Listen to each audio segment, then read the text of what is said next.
Hi, and good evening, and welcome to another episode of Mental Health in the Sacred Sanctuary. It's April, and we have something especially great for you on tonight.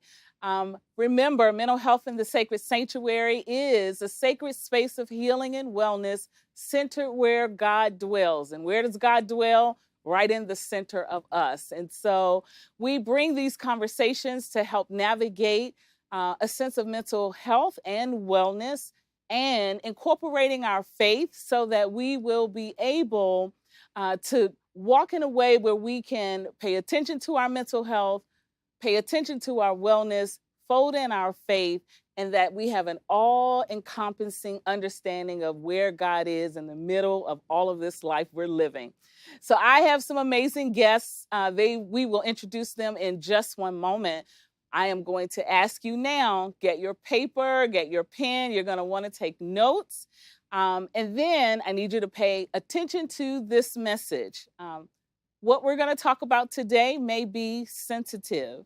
And so please, whatever you need to do to take care of yourself, do that. If you need to step away for a moment, please do that, because you'll be able to watch this recording over and over again as often as you need to, and in increments if that's the case, all right? So buckle in and get ready and join us for Mental Health in the Sacred Sanctuary. I'm going to turn it over now to Ms. Christina Jones, Esquire. She'll probably tell me to drop that in a minute. and she's going to give you some information about our episode. Welcome, Christina. Thank you so much for joining us. She's actually going to be our amazing moderator on tonight. Thank you. I'm so glad to be here. I'm so glad that we get to talk about such an important topic with two of my absolute faves here today. So I just want to say really quickly that April is Sexual Assault Awareness Month. And for this conversation, we're going to be touching on a topic of breaking silence, Black women, sexual assault, and the church. We know that this is a profound challenge that is faced by so many of our Black women. As highlighted by one of my favorite authors, Tressie McMillan Cottom, she says being raped, molested, touched seem to be the one thing other than Jim Crow beauty salons and spirituals that hung Black womanhood together. We know that for every Black woman who reports rape, at least 15 Black women do not report it. And then 1 in 4 Black girls will be sexually assaulted before the age of 18. These statistics underscore the severity of this very issue, with the alarming numbers that also show underreporting of sexual assault overall and with Black women. So in this conversation, we're going to be diving into the complexity surrounding the strong Black woman archetype, challenging the narrative that oftentimes neglects Black women's emotional well-being and humanity. So again, I'm here with two of my faves, Reverend Dr. Latasha Morgan. You all know her at Alfred Street. And Dr. Indira Hennard, the Executive Director of the DC Rape Crisis Center. So I'm going to ask both of you, what do you do and how does it relate to today's topic of sexual assault? Who would you like to start? Yes, I'll start with you, Reverend Dr. Latasha Morgan. So I'm the assistant to the pastor of counseling here at Alfred Street, an amazing opportunity to serve in that capacity. And so that pretty much encompasses navigating and directing the counseling team. We have a whole full functioning team. Shout out to OC3. And then navigating the programming around mental health and wellness. And so Sexual Assault Awareness Month is one of the awarenesses that we observe every year. And so just planning the programming for that, navigating the ministry that's connected to that particular topic. And so that's our Beauty for Ashes ministry. So stay tuned. You'll hear some things that are coming up from that amazing group. And so that, in a nutshell, is what I do. Awesome. And Dr. Hennard? Sure. So my name is Indira Hennard, and I am the Executive Director of the DC Rape Crisis Center, which is the oldest rape crisis center in the country and the only one in DC. We are in our 54th year, which is really exciting. Yay. Our work extends locally, nationally, and internationally, and we serve survivors across the DMV. We serve survivors on the national level, on the international level. We run the 24/7 rape hotline in Washington, D.C. We also co-run the 24/7 advocacy program in D.C. We provide mental health services as well. We do national work. We do international work. Our work sits at the intersections in a nutshell. Awesome. And to start this conversation, do you have the number of the DC Rape Crisis Center? I do. Our hotline number is 202-333-RAPE. 202-333-RAPE. So what we want to talk about today is sexual assault. So I want to give a little bit of a level setting as to what is sexual assault. So sexual assault is any unwanted sexual contact. It can be touching, it can be fondling, it can be sexual intercourse, it can be oral sex, anything that is an unwanted contact that is sexual in nature, that is sexual assault, or the attempt or the threat to do any of these things. So just a level set, that is what we are going to be talking about today. So we also want to talk about, too, what does it mean to take care of yourself in this space, in this conversation that we're talking about? If you are a survivor or know of a survivor, what does that mean for you all to really take care of yourself in this space? Wow. Jumping right in. Right. Yeah. So I've been doing this work over 20 years. And in full transparency, every day I am figuring out what self-care, community care, and wellness looks like. I think for me, a big piece of the reason why I am able to sustain in doing this work is my faith, and making sure that I am anchored, making sure that I have a container that can hold not only the work I'm doing, but how I am experiencing the work, and just the secondary vicarious trauma that comes with serving sexual assault survivors. So in a similar vein, just thinking about and holding very close that there is a hope, and that all of the tragedy and travesty and all of the other things that we see in this world and work, I still believe that there's a hope. And so because of that hope, it gives me the strength to continue, but it also helps me be aware enough that I've gone too far. I might be a bit overextended. I still need space for me. And I've got this 11-year-old that everybody knows about that reminds me that, your care is important, but I need some care too, right? Oh, yeah. So just navigating the balance of it all. But all of that is centered around this hope that I have that God is real. Yep. And that he is real to me. Yep, absolutely. And one of the things that I like to do, and I shouldn't say this, so I was a prosecutor for 8 years, and one of my specialties was child sexual abuse, intimate partner violence. And for me, it was all about movement and making sure that I incorporate movement somehow in my days. Yeah. Oftentimes as women, we have a lot of stress in our bodies. Yeah. And even though that stress may be gone, the stressors still live within us in our bodies. So just making sure for me, having that space to move, to get the stress out, to talk to God while I'm walking. I love walking with nothing in my ears. And it's just me really talking to God as you know, I move and have those steps. So for me, that was a big part of what I used to do, just that movement piece. That's awesome. Yeah. Love it. So Dr. Henard, question.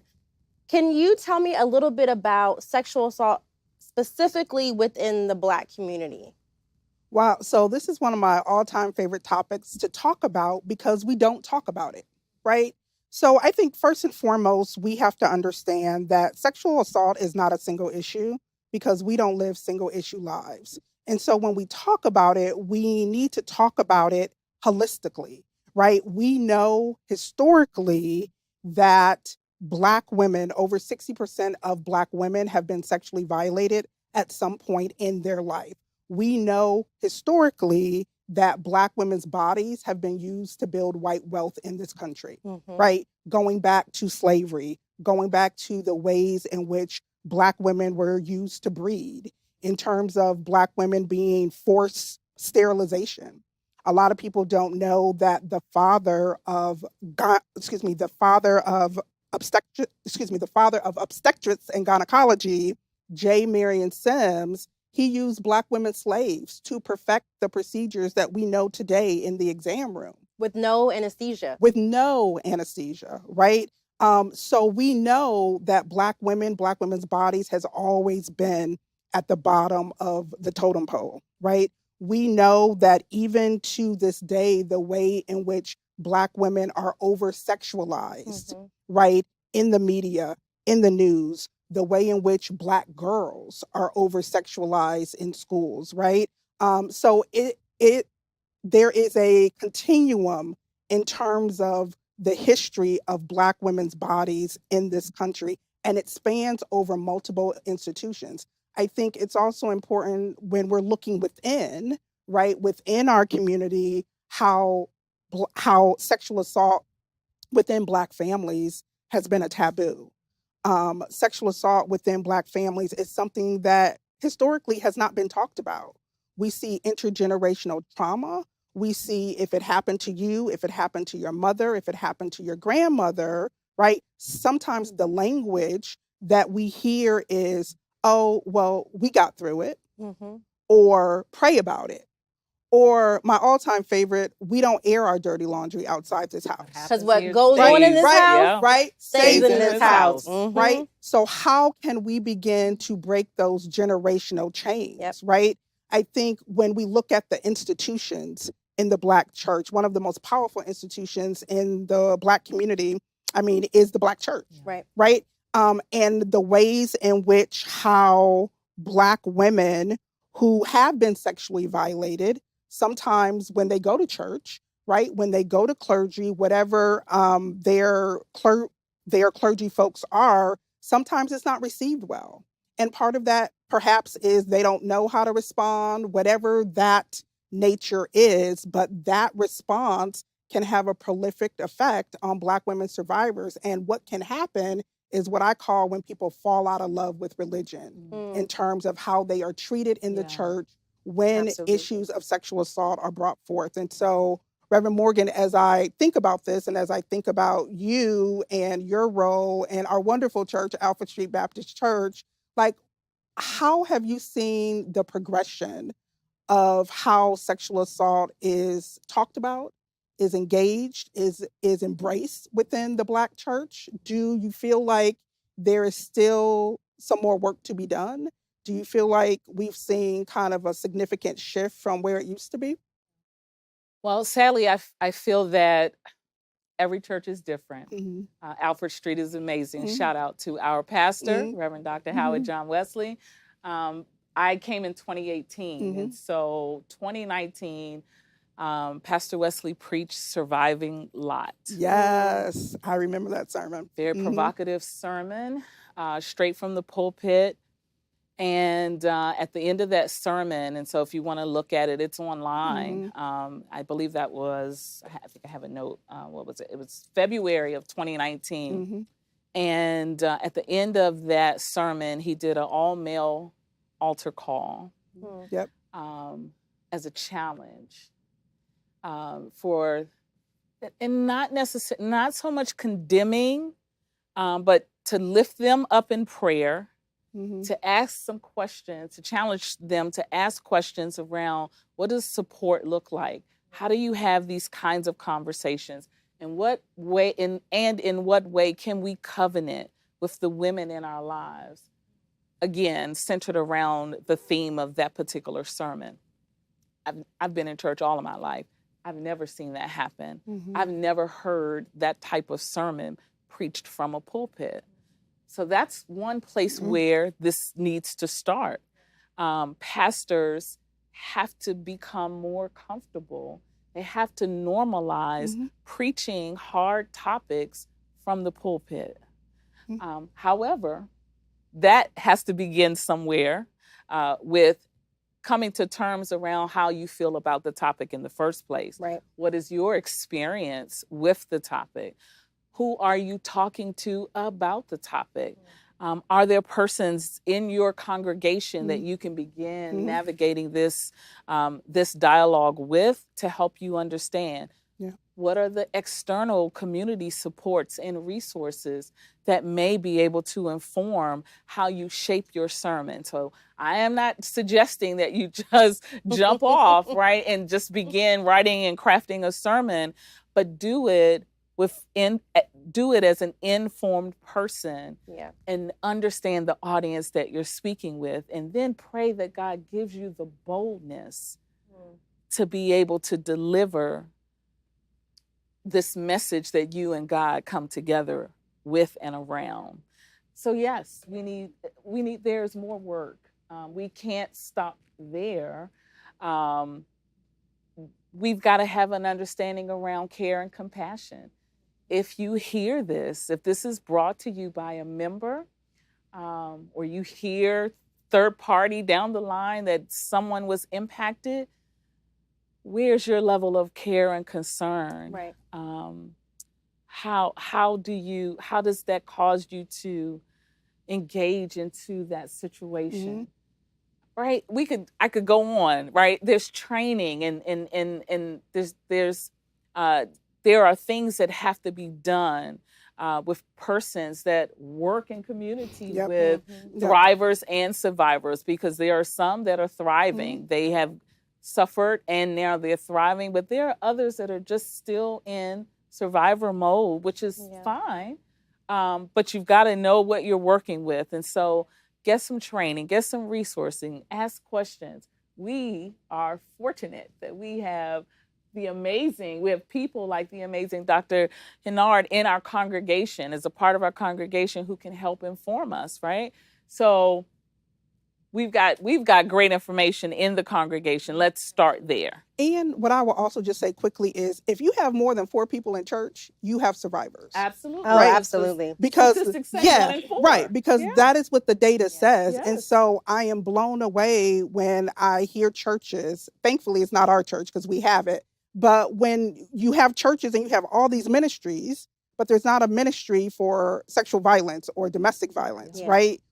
Understanding who's in your congregation. So I'm really glad that we have said, yes, this is important. We've said, yes, it's important at Alfred Street. We aren't afraid to say the word rape from the pulpit. That's powerful and can be life-changing for those Black women who are sitting in the congregation who perhaps are struggling with their faith around this. And I think, too, it's conversations like these, having them, because I've grown up in church since I was knee-high to a duck, as the saints used to say. And there have been situations where people have told me and my friends, don't wear short skirts, don't wear this, stay away from that deacon, instead of actually confronting the person who was committing the assaults against the young girls. You are now policing the young girls out of fear, and you want them to be safe. So the intention is right, but the methods are protecting those who harm. So I think it's important to change the narrative by outing sexual assault in a way that really hasn't been outed in our communities, and making sure that it is amplified so that people know, there's a safe space to talk about this kind of work. So I have a question for the group, and anybody can jump in. Actually, can I add one more? Oh, of course, of course. just ending on the last question. Pastors, because we're going to have some pastors watching.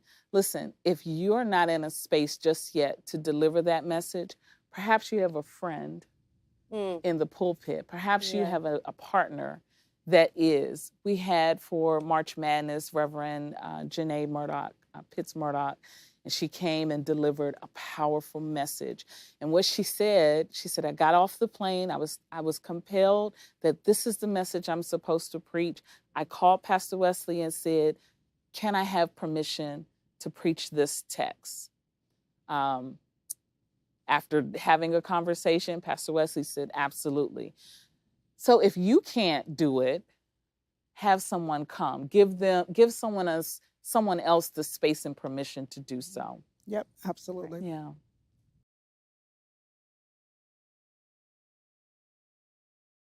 So how can advocacy organizations work collaboratively with other stakeholders, including faith communities, legal professionals, and mental health professionals, to create a comprehensive and supportive network for survivors of sexual assault?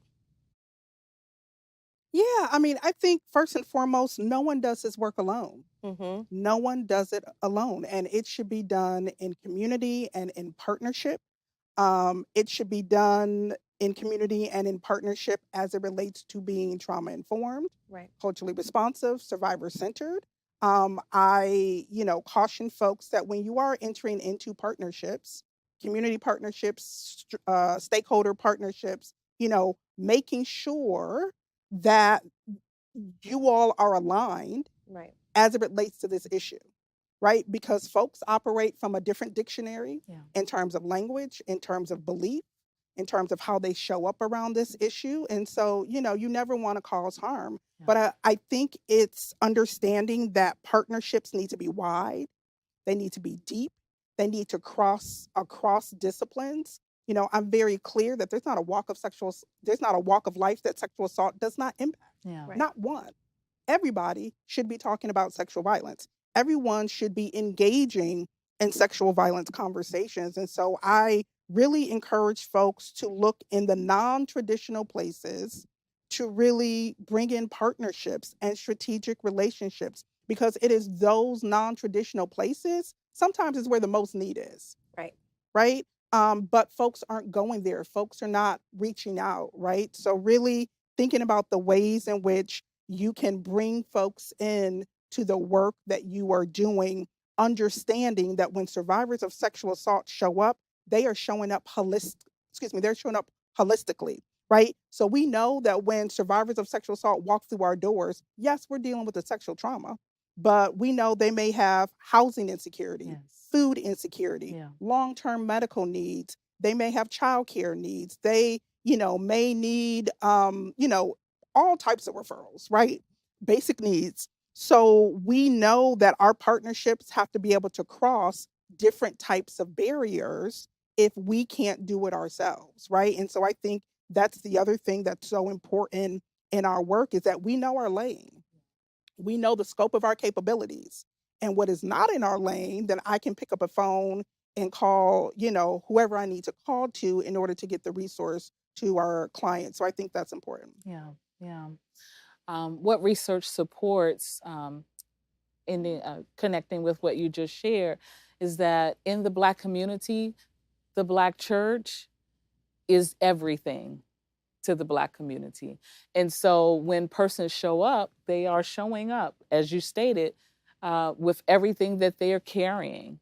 The first person that they meet, the pastor, the minister, that is the frontline person for them. And in their mind, the thought is they can handle whatever I'm bringing. And so with that knowledge, and we're talking years of research that supports Black people are going to go to church, and when we go, we're going to bring all of our stuff with us. Yeah. So with that in mind, we've got to position ourselves to be able to handle what we can and what we can't. So going back to making these connections, because we kind of get, particularly in the church, we get focused on the one thing, right? I got to get the message delivered. I got to preach the gospel. But there are so many systemic issues happening so on a larger scale. And remember, God paints on a really big, broad canvas. It's not just one singular individual moment. God is painting on a broad canvas, painting our future, putting in position people and places so that we will be aligned and connected. And so we've got to join hands with God so that we can meet those people and get in line to do the work that we're called to do. We're called to deliver good news, but it goes much larger, broader, and beyond that. And that brings to mind Romans 12:4, right? Yes, one body, many members, and a whole lot of functions. Mm-hmm. Yeah. Right? So there's a part and a role for everyone. Absolutely. Yeah. Absolutely. And I love what we touched on about being aligned in mission, or at least how we treat survivors. I think even from the legal perspective, lawyers can be very paternalistic. Mm-hmm. And I'm sure so can teachers and pastors. Mm-hmm. And I'm sure so can advocacy organizations. So it's making sure that we are being survivor-centered in our approach and really listening and hearing what the survivor says that they want in terms of justice. So I think that can be really hard, because sometimes you're like, well, if you don't do this, then this will happen. But you also have to realize this is that person's life, you know? So I think that being aligned in mission is incredibly important too, as you make sure that you have that coordinated community response. So for sure. I'm also wondering, and I would love your thoughts on this. I just want to take a point of privilege really quick. So I hear all the time, Indira, if I go to my pastor about what I'm going through, and I want my pastor to talk to me and pray with me, and I have my weekly sessions with the pastor, how is that different versus going to like a clinical therapist, right? Because some folks feel that they should be able to go to their clergy weekly or however that looks and get the healing that they need around their sexual trauma. But there is a difference between clinical, pastoring, right, versus going to a therapist. So I'm wondering, could you shed a little bit of light on that? Because I think it's important that people understand just the levels of that, and kind of at what point do you say, or do you make a determination that they may need some higher level care? So the typical career pastor is going to get one course in pastoral counseling, one in seminary training, right? That course is, how do you talk to someone? What is your body language? It's very basic, fundamental course of just having a session, right? Talking about pastoral things. And so if a pastor doesn't take additional courses, certifications, specifically in some of these other edges that will happen in ministry, then they're not qualified to navigate a counseling session. And pastors that typically do it by the book, they're going to say, hey, listen, I appreciate, there's a conversation. I appreciate you coming to me. I am, glad that I can be a source of support, et cetera. But I'm only going to be able to navigate this 3 sessions, right? And then I'm going to refer you. Many of them will warm refer to make sure that they actually get in contact with someone and not just send them off to find their own. That's a good pastor. And then there's levels to that as well. But so just know, going in the door, you're not getting a mental health professional. Right. You're not getting someone who has specific training in trauma-informed care or sexual assault, or anything else that you may be navigating. You're getting a pastor. You're getting a pastor who's been called to run a church, who's been trained to run a church. And in that training, they've had very limited coursework on how to navigate sessions. And the sessions that they can do are going to be very limited, and they should be. So don't be afraid to ask, what is your training, right? Have you had any additional training beyond seminary? Don't be afraid, and that's a part of the process as well, right? Yeah. Just navigating your space, your autonomy to be able to make a decision and ask those questions, and your voice have power. But I'm pleading with you, whichever one of these cameras work. I'm pleading. I'll go all the way around. I'm pleading with you. You can challenge and say, is this something that you've dealt with? Right. And if not, and don't send. If the pastor is a male and married to a woman, don't send me to your wife because she's a woman, just thinking that that's the answer to the issue, right? Because it's not. You need a trained professional, and we will provide you some resources at the end of this episode. And that's important because we don't want to cause harm. Yeah, that's right. Because we don't know, you don't know who's coming in the room. Yeah. Like you don't know what they're bringing in the room, right? And we know that sexual trauma and mental health, persistent mental health can go together, and you just don't want to cause harm. Right. And I think in this current highly charged world that we are living in, mental health is the number one public health crisis. Yes. The number one health public crisis. I have done so many authorizations for folks for Crisis Mobile, which is part of the DC system, because folks are just not in a great place. And so that's why I wanted you to answer that, because, Lottie Dottie and everybody can't be talking to you about your sexual trauma, right? Because there's also some due diligence around, yes, you've told me you've been sexually violated, but I also need to get some other information, right? Because that's part of doing the work. And with what we know about the church and sadly, certain denominations and issues, long-standing issues with sexual trauma and assault, we've got to be careful navigating that space. Alfred Street is blessed enough to be able to have licensed professional counselors on staff, right? Thank God for that. But that's not, we are an outlier. That is a rarity. It is rare. We are That's an a rarity. outlier, and we consider it to be a blessing. I am absolutely amazed to lead an amazing team. But that's not the standard. And so my point is, if your pastor is struggling, or if your experience is with someone or by the hand or at the hands of someone in that kind of position, that's going to be difficult. Right.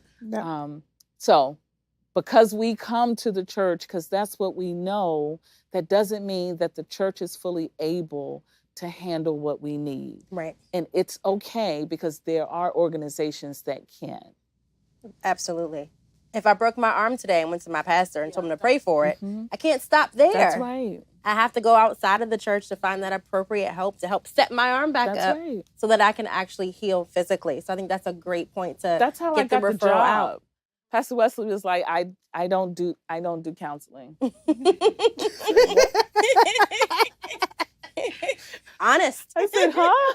'Cause I had one class, Reverend Morgan, I don't do counseling. So I need to be able to have someone, and at the time it was just one position, but someone I can call and say, this has come across my desk, handle it. Yeah. And I loved his awareness. I thanked him for being honest and transparent in that moment. He didn't have to share that with me.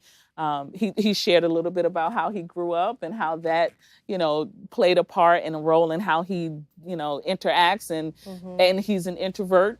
And so he's like, I can't, but I want someone that can. Absolutely. Absolutely. So that's self-awareness. Pastors, empower yourself. You can do this. Yeah.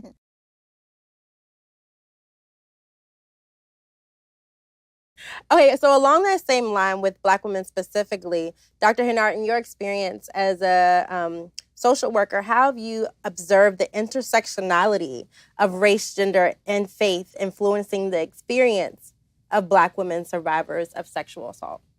Yeah, I see faith playing a big role in our Black women survivors. It's something that helps to anchor them. Sometimes there is a double-edged sword, right? So when we are serving Black women survivors, sometimes there's a little resistance to the mental health therapy because there's like, Indira, I got Jesus. Word, we love that. And can we create a healing buffet? Yeah. So you can have Jesus, your Bible, you can have sage, Palo Santo, a healing buffet, and pick up what works for you.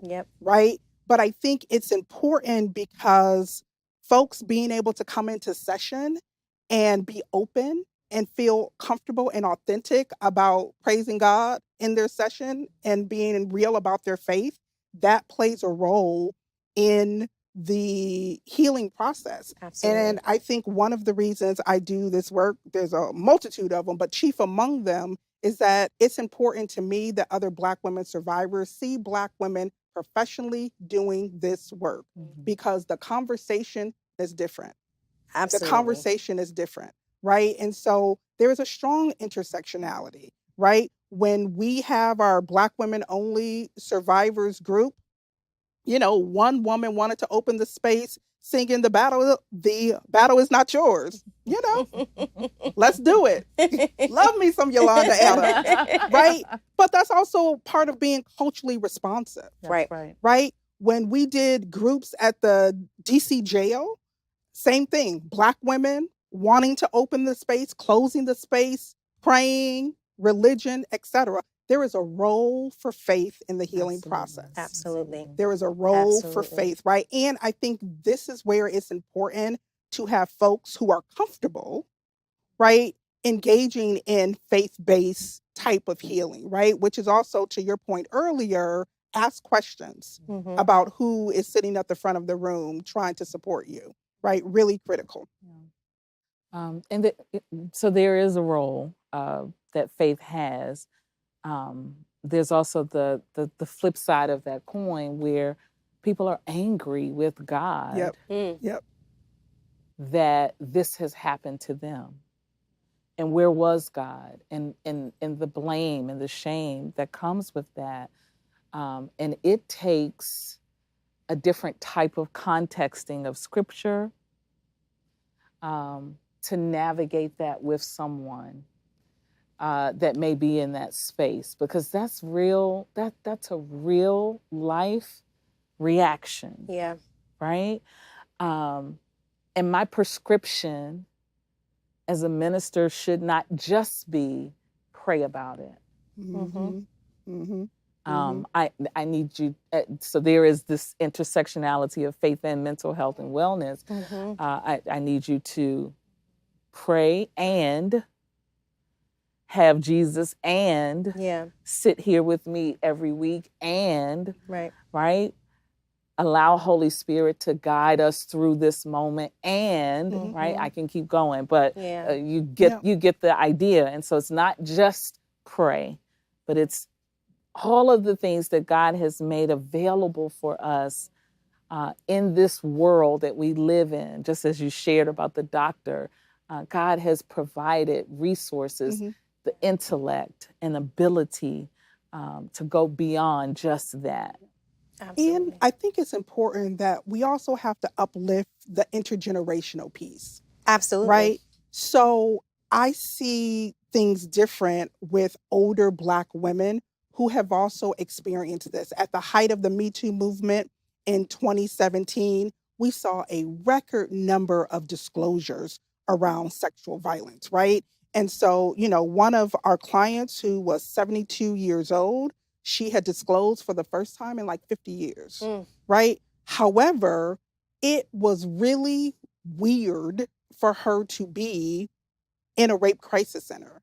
First thing she said when she walked in the office, I don't know why I'm here, right? And we don't talk about this publicly, right? So also being able to understand kind of the intergenerational, right? Absolutely. And then when she walks in the office and sees the sage and the oil, she's like, what are you doing, girl? I thought this was a crisis She center. said, Jesus is the way, right? And, but it's important to be able to engage in those conversations, right? Now, of course, she was open and, things went well, but I think there's an intergenerational conversation to be had around sexual violence. Part of breaking the Absolutely. chains Yes. is around being able to name it, Yes. Right. put language around Yes. it, being able to lift the veil, Yes. right? Because if it happened to you and it happened to your mother, but then it happens to your children and you aren't able to pivot and do something different, then the cycle is going to continue. Cycle will continue. The cycle is going to continue. And so I think, part of the kind of distrust in our community around this has to do with the fact that a lot of sexual violence happens by somebody we know. Right? It's not the boogeyman next door. Nope. It's not the Not man the guy in the white van. Right. No. Right. It is the uncle, the father. It is somebody who has close proximity to us and or access to us, right? And that is a harder pill and conversation to have. Absolutely. When it's someone that your family has trusted. Absolutely. It's what one of my favorite professors and researchers, she's like my mentor in my head. Her name is Dr. Beth Ritchie. She coined a term called the loyalty trap. And it's basically about why Black women don't report when Black men assault us, whether it's Yeah. intimate partner violence or sexual violence, is because we don't want to see them in the criminal justice system at the detriment to us. Yeah. And sometimes, you know, and I'm not saying the criminal justice system is the end-all be-all thing, because it's not. Yeah. We know it's a broken system. But if there is somebody in your family who was just going down the list of young girls or young boys, we really have to speak that and say it so that it can stop. Absolutely. And the trauma can stop. I was in a conversation with an elder several years ago where they told me, oh yeah, I was sexually abused too as a child. I'm like, you ain't want to tell me this before? Yeah. But it's because we just keep all of this stuff inside and don't tell our descendants how to get through it. Yeah. I mean, and, you know, I wasn't going to mention it, but I feel like, you know, The Lord is telling you you open the door. One of the conversations we have to have within the Black community is what I call kind of this intra-racial isms, racism that happens in terms of when another Black man commits an assault on a Black woman, right? So, for example, when we see these high-profile cases in the news, right? Let's just take Bill Cosby, you know, or let me even go back and show my age a little bit. Let's take the Mike Tyson, Desiree Washington case, right? When that case came to be, right, everybody rallied around Mike Tyson. Mike Tyson could do no wrong. A Baptist church in Detroit paraded him in the pulpit, and the bishops and deacons or whoever laid hands on him, prayed for him. Nobody said a prayer for Desiree Washington because the conversation was, why was she in his room at 2:00 in the morning, right? When we think about Bill Cosby and the division within the Black community around Bill Cosby and, you know, he is Heathcliff Huxtable and the pudding pop guy. Mind you, forget about the over 70 women that have come forward, right? It is just, how can we not show up and support? Same thing with Justice Clarence Thomas and Anita Hill. Same thing happened because they said, this is the first Black Supreme Court justice. Why is she... Why do we want to condemn him? Right. Why are we trying to condemn this Black man? Why are we trying to condemn Bill Cosby and obliterate a legacy? Right. So there's a conversation to be had around the discord, I'm using that term lightly, that happens in our community when it's one of us. Right? When it's one of us. Where is the covering for Black women? Right? Where is the support? Right? And I think that's an accountability conversation. It's a, you know, historical, familiar conversation because Black women have been thrown to the wolves when they have spoken publicly around being sexually violated. We see it at the highest level and we see it at the lowest level and everything in between. It calls into question to what we have normalized, right? We've normalized a lot of things, but we won't normalize wellness. We don't normalize healing. We normalize toxicity. We perpetuate, right? Just continuing patterns of detriment. But we've really got to get to a place where we begin normalizing, like, it's okay to be well. It's okay to heal. It's okay to take a step back from what you normally do, so that you can think about, dream about, wonder what it's like to do something different. Now and now, you know, particularly in our churches, too long have we held so staunchly this tradition. And I'm going to be honest, listen, we're going to get to heaven and God is going to be like, y'all were doing so totally too much. I didn't even care about that. I did not. Y'all were That doing the wasn't most. even on my radar. I kept drawing you back into this space and you just kept going. Some of these things we're just not, we're missing it.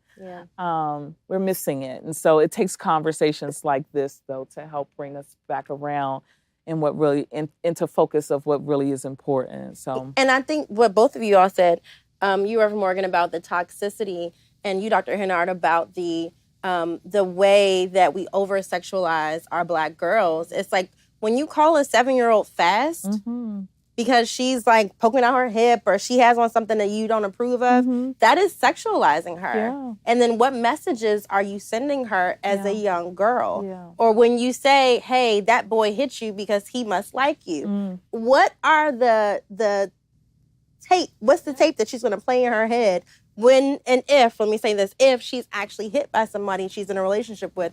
Oh, he hits me, he does this because Those he likes patterns, me. So it's up to us to look at the toxicity that we spew unintentionally, but because it's common. It should not be normal, but it is common. But it is. It is. Absolutely. Absolutely. So, Reverend Morgan, as we discuss the role of faith in the healing process, how do you navigate conversations with survivors who may draw strength or seek solace from their faith? And how can faith communities better support individuals on their healing journeys? That's a great question. As authentic as I can, I want to make a safe space for survivors to have their own power in their voice. It's not my story to tell, nor is it my position to rush. And so they may disclose that this is why they're coming, but it may take us months to get there because I'm in no hurry. And thankfully, we don't operate like that. Somebody wants us to, but let me put in, that's the reason that we don't. We don't have 2 sessions and then you move on. We are end of care, providing end of care. So when a person is ready to transition and move on using the tools that we've worked through, then that's what we do. And so letting the person guide this conversation. I'm the clinician, and I tell my clients, I'm the one that holds the flashlight. This is your story. I am just going to shine it and say, have you considered looking here? I hear you say something. Let's look here. Let's look closer. Because healing works best when you realize and you tap in personally. That's it. Yeah. That's the thing versus me pointing it out saying, well, I can tell you right now what's wrong with you. And I can. I mean, but for the most part, I can pinpoint early on. Yeah. But that's not going to do any justice to a person that needs to find out for themselves and be able to navigate their lives at some point without the clinician. Yeah. Churches, on the other hand, I think I've kind of pointed to this, like you need to be preaching it from your pulpits. It needs to be centralized messaging. Congregants need to get used to hearing the preacher, the pastor, the minister deal with difficult text in a new way. We should not be preaching surviving Lot's sermon the same way that we were preaching it before. Every time I've heard a story about Lot or a sermon prior to Pastor Wesley's sermon, it had been preached the same way. There has to be new revelation. There has to be fresh word. If not, then what are we doing, preachers and pastors, Sunday afternoon to Saturday evening, preparing for the next sermon? What are we doing? What God are we praying to, asking for a word when we know that this is the hurt that sits in the seat? Listen, people come to church to cry. People come to church to mourn. Yes, some come to celebrate and rejoice, but the pandemic proved to us that people were missing the fact that they could not come to church and emote. Right? I can come in here, I can cry my heart out. Nobody would be none the wiser unless I say. We've got to pay attention to that. We're in relationship with one another. I was at a conference this week. Dr. Thames from Princeton University was the keynote speaker, and the young lady, the young lady that introduced her, prior to her coming up, she gave her a mini fan and a spray bottle of Evian. And she said, and the reason she gave her that is because she asked her these 3 questions in preparing her introduction. What is one of your favorite things to do? What is something you want people to know that don't know about? Things like that, right? And so one of the things she wanted them to know is that she was in perimenopause, right? And she said, well, do you really want me to say that? And she was like, absolutely. And I want you to say it because we're not talking about it in spaces, right? And so as she's saying this, I'm watching some of the men, and I'm not knocking y'all, but I'm just saying, in this situation, I'm looking out of my peripheral at some of the men, and they are like, oh my God, I know she's not about, like, oh God, please don't talk about it. She was like, no, we're going to talk about it. And that's how we've got to approach this subject. Yep, absolutely. It is uncomfortable. I have not been a victim of sexual assault. And there are some parts of the story that are very uncomfortable when I hear about it. But I am sitting in a space, one, so that I can learn how to hold space for someone else, so that I can learn, right? And then be able to live in community with my brothers and sisters, because we're highlighting Black women. I was just about to say that. Yep. Right? Yep, we're highlighting Black women, but sexual assault occurs in men as well. We're highlighting women, but it occurs in men. Men are victims as well. And it occurs in same gender loving relationships. Yes. Right? Sexual assault does not discriminate. It doesn't. Right? My all-time first client was a white male who was in the Marines. Right? Does not discriminate. And I think that's important because, over 30% of people on our caseload are men. Yeah. Wow. And boys. Yeah. So I think, great point. Yeah. And the rates of report are actually increasing among men. And so kudos to men for being brave enough, because that's a difficult topic, particularly we'll be back with that conversation, because Jorge Wallace is not going to let me sleep at night if we do not. Jorge is our senior clinician in the Office of Christian Care and Counseling. He's not going to let me sleep if we don't. So we've got work to do. We've got work to do, plenty of work to do. There are many ways that this can be done. And the good thing is that we don't have to do it alone. Yeah, absolutely. Yeah. And I think from a legal perspective, lawyers do not get clinical training about how to interview. Great point. Say that again. Lawyers do not get say it just one clinical training about how to interview, talk to survivors of survivors of anything, but survivors of sexual assault.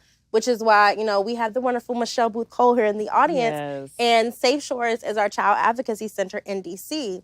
And one of the amazing things that Safe Shores does is when a child does report sexual abuse, or any kind of abuse really, but they are interviewed by a clinician.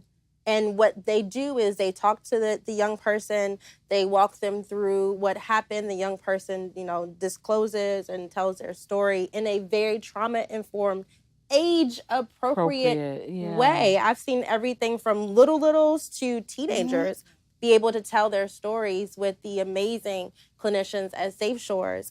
And it's you have to remember that when sexual assault survivors disclose, whether they're 3 or 83, their story is not linear. That's right. Trauma does not work like that in the brain. And in the legal setting, so many lawyers, I'm going to say prosecutors specifically, do not believe, unfortunately, sexual assault survivors, because they're like, well, they're not telling their story right, so they have to be making this up. Wow. Or I'm not able to put them on the stand because they're not going to be able to convince a jury because they're too mad, or they're not mad enough.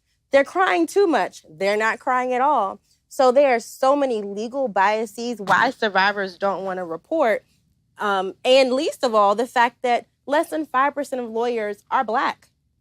So if you're going to report and you have a prosecutor who is not the same color as you, does not have your same perspective, does not understand what you are going through as a Black woman, that's going to make you want to say, you know what, maybe I won't even deal with the system. Maybe I'll just process it myself. So I think it's the legal system's responsibility to make sure that we engage in resources like Safe Shores, our child advocacy center, and get the training to talk to witnesses and survivors so that we don't put our patriarchal mess on them, and that we are not using our own implicit biases and determining whether somebody is credible because of how trauma works in the brain. Mental health world is in the same boat, right? With low numbers among Black clinicians, so then that means a lack of cultural sensitivity. Right. And then if you don't, if a clinician doesn't specialize and take additional training,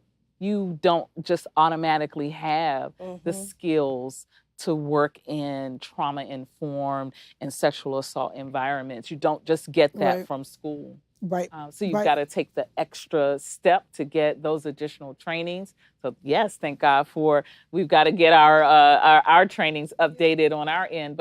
And so you've got to be able to reach out to make sure that you have what you need to do this work. And it goes back to the question you asked earlier around partnerships, right? Yep. This is rooted in partnerships, and truth be told, the DMV, it's all about relationships, right? If you want to form authentic partnerships, it's about forming authentic relationships. Yep. It's about building trust and relationships with the leaders of organizations. And that's really critical because that's how referrals happen, et cetera, because people will refer to who they know and, more importantly, who they trust, right? So if I have a client who's trying to get into hypothetically a shelter in DC at 3:00 in the morning and there's some drama, which normally there is some drama, right? But I can pick up the phone and call the director because she's not only a colleague, but she's also a personal friend and be like, hey, so-and-so and so-and-so.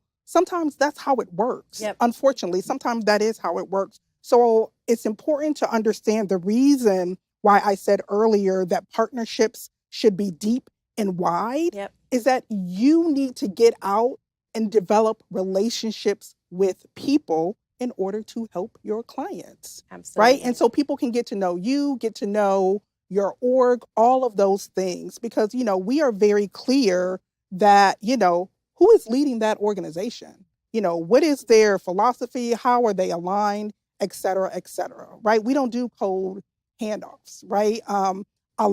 Because the DMV is so small, right? We all know each other. Everything's overcoupled. Let me use a clinical word. Everything's overcoupled. Great colleagues are also great friends. Yeah. And that's just how it works. Yeah. And I think too, and then we'll move on to our next question, for younger people who are in this work, I think it is so important to reach out and sit in the offices of people that you believe are at a place where you want to be and not be scared to make that phone call or that email. I know for me, for starting out in my career, I was surprised at how many people said, yes, they would give me 10 minutes of their time. And I was like, can I have 20 minutes to just ask a couple questions of you? I won't reveal who they are because I don't want them getting a barrage of emails from other young people asking those same questions. But I think it's so important because that's how you build those relationships. It's by really asking those questions, figuring out, okay, how did you get to where you are? Because you never know when there may come a day when you're doing something in the field and you may need them to further the mission for the people who actually need it. Yeah. For example, for this conversation, survivors of sexual assault who happen to be Black women. Have intergenerational circles. Absolutely. I cannot emphasize that enough.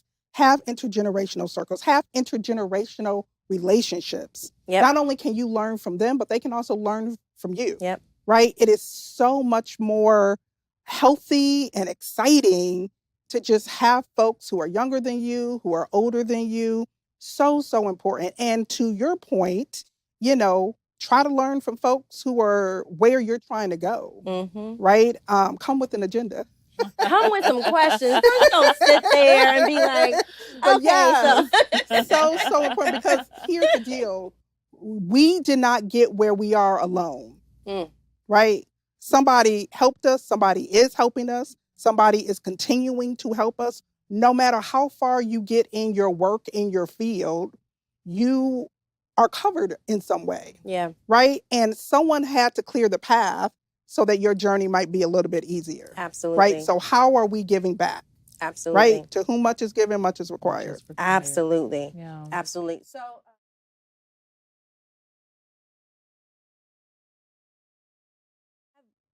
actually, one more question. So, considering historical lapses in addressing abuse within religious institutions, what steps can faith leaders take today to ensure a safe and accountable space for survivors? And how can they contribute to breaking down societal stigmas surrounding sexual violence? I think a lot. Honestly, I think we've covered quite a bit of it already in conversation. I will add this though for churches. Listen, if it's not a line budget, it's not alive, right? Yeah. It's just a dream. It's just a hope. So if you can just start with whatever nominal amount to budget in something so that it will focus on this particular topic or mental health and wellness in a broader lens, like do start somewhere, even if it's somewhere small.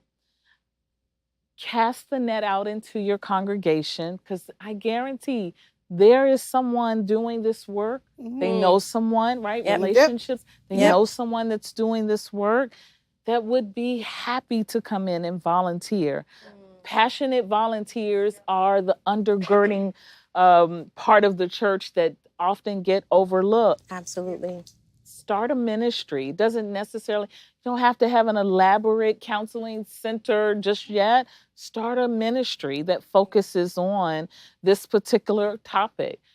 In this same message that I'm referencing, Surviving Lot, after the covenant prayer with the brothers, Pastor Wesley then said, and Reverend Morgan, get a ministry started. Yeah. Yeah, right.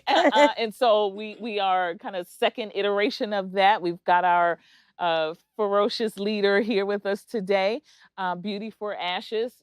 You can get that information online. They have some amazing events coming up, but they've started small with just weekly meetings. The small group of women that were interested or connecting with the topic, right? And now they're growing small, small and moving upward. They have an amazing plan. And so all of this came from, collective experiences. And they wanted to be able to give back. And so someone will give their time, their tithe, their talent to make sure that it's successful. Yeah. I think the other thing I would just say is just in general, think about how your faith-based institution can be trauma-informed and survivor-centered. Yeah. And what I mean by that is I have been in churches where high-profile cases have come up. Let's say Cosby, for example, and pastors, clergy, guest folks in the pulpit have said something around what's happening in the news, and I cringe because I think about there's probably 50 survivors in this room right now or in this sanctuary right now. Yep. Right? So get training, like talk to somebody, right? Bring in subject matter expertise. And I say that to say that what comes down from the pulpit and the visibility around the church and what's happening in Sunday school and ministry clubs, all of that stuff can be impactful, right? And so if you have folks who are not aware that their language may be harmful, it can cause a huge problem. And so I think that's another way that folks can just be mindful around kind of not just what's being said, but, is this something that could potentially cause harm? Yeah, being proactive. Right? Yeah. Understanding the breadth and the scope that sexual violence is and what it entails. Absolutely. Absolutely. Well, ladies, we are at the end of our time, but we have so much more to unpack. So hopefully we can unpack some more at a later date. Absolutely. But I just want to say thank you both for being a part of this conversation. I feel like we have said a lot in the past hour and some change. And I'm definitely praying that somebody somewhere really heard the amazing things that both of you all said and can take some nuggets and some action items to figure out, how do I make this work for my little corner of Zion, my little corner of the Big C Church? So thank you. I really appreciate you all. And I know we're going to have some resources on the screen about how you can plug in with Alfred Street Baptist Church and some of the work that Beauty for Ashes Ministry is doing, and some of the resources that we have across the DMV. Yeah, and DC Rape Crisis Center. There is a national sexual assault hotline. And so if you're watching this and you feel like now is your time to begin your journey, let me give you that number, and we'll list this along with the other resources. And it's 24/7. So somebody is waiting for your call. Absolutely. 1-800-656-4673. And so we'll make sure that that's there. If you have questions or concerns, maybe you've connected with one of us as we've been sharing, you can, and you'd like to just send us an email. Pastoral Counseling, that's all one word, Pastoral Counseling at alfredstreet.org. That comes directly to me. That's a secure, safe email address. And if you would like to send a message with your concern, email me. I promise I will respond back. Right. Any final questions, concerns? No, comments? I just want to say this is wonderful. Thank you both so much. So great to be in community, to be in conversation. Thank you for lifting up this critical issue for a time such as this. This was a really great conversation, and look forward to many more. Absolutely. And again, this is Dr. Indira Hinard. She is in an amazing role, the Executive Director of the DC Rape Crisis Center. And then we have Ms. Christina Jones, Esquire, who is launching Commanding Joy LLC. And so this is her brainchild. And so she's taking it on the road. She'll be in churches all across the DMV. So please touch base, check out our website, share this message, share this episode with people. We'll be able to join you in the chat when this airs live. And so you'll be seeing it's live. So, and if there's anything else around this that you would like for us to cover, that you would like for us to see or discuss, listen, I love your feedback. I just want to say one last thing. Whether or not you were sexually violated, whether it was 50 years ago or 50 minutes ago, right? It is never too late to get help. Absolutely. Right? It is never too late to get help. This is what I call, it is sacred work. It is unscripted work.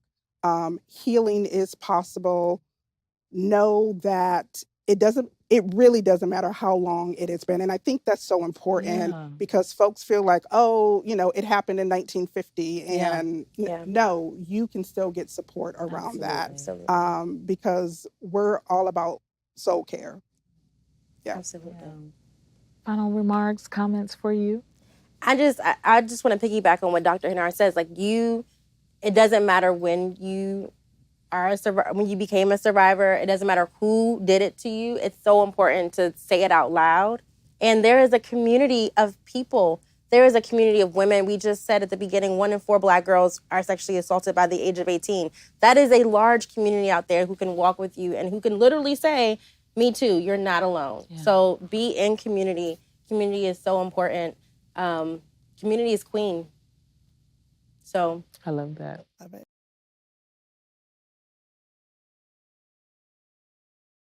Love it. All right. So for the moment, these last moments that are ours, I'll just lift this prayer as we close to an amazing God that knows and sees all things, that also provides the hands and the feet and the hearts and the voices and the support and the care and the compassion that's needed to walk through difficult times towards healing. Thank you. Thank you for this sacred space.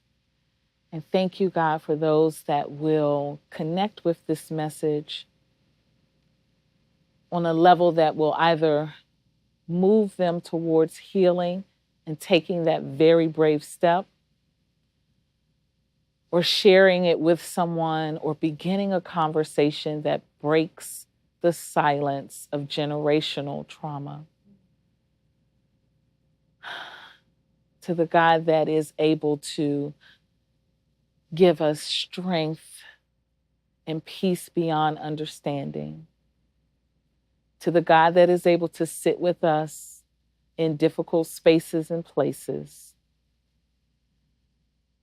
God, allow your people to understand that liberation and freedom and healing is their portion. Mhm. It is this God that we celebrate, we lift up and give thanks to in this space. Amen. Amen. Amen.